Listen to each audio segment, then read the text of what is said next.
Now, let me ask Governor Engler and you as well about the importance to our economy of investing in our infrastructure, particularly at a time when interest rates are near historic lows and there is continued slack in the construction industry. Today, there's a report that came out in New Jersey, Mr. Chairman, that is led by a nonprofit transportation entity, and it said New Jersey's bad roads and bridges are costing individual drivers almost $2,000 and contribute to higher numbers of fatal crashes.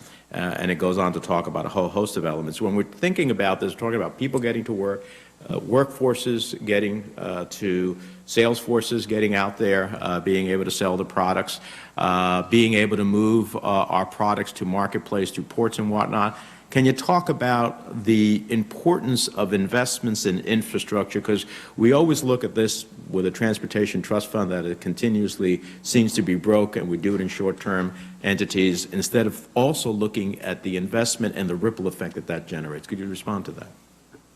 Well, I'm a believer in infrastructure, and I'm a believer in investing in infrastructure, and I think you have to sort of break it down. I think there's elements of infrastructure investment where you know, the user can pay, and there's a great return on investment to allow for that investment to be made up front and paid off over time.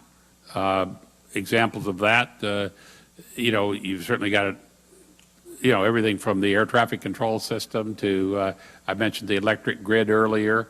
There's tremendous upgrading that can be done, water systems, all of these kinds of things. Roads and bridges are harder. It's gotten harder to, you know, insist upon a user pay approach because some vehicles don't pay traditional fuel taxes.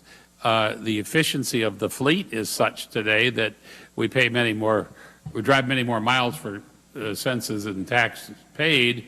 So I think that's going to have to be adjusted over time.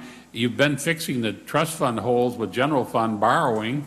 That's probably not sustainable. And we got a big hole coming up this spring again.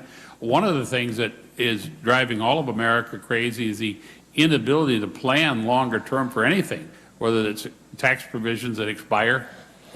We had a code for 2 weeks, you know, if we go back to December. Well, infrastructure is the same thing. A state, and especially a state, we got a few northerners around the table here, you can't build roads year-round in some parts of the country, so you need to be ready to go in the spring. If the trust fund isn't funded and you can't budget your money accordingly, you underperform that way. So I think that there's, in this low interest rate environment, a tremendous opportunity to do projects, and many of them will have I mean, if you borrow money, you've got to pay it back. And I think many of them have a value proposition that allows that to take place. In other cases, there is public investment that's required. And I think it's not right to, if you've got a hole in the roof, you should fix it.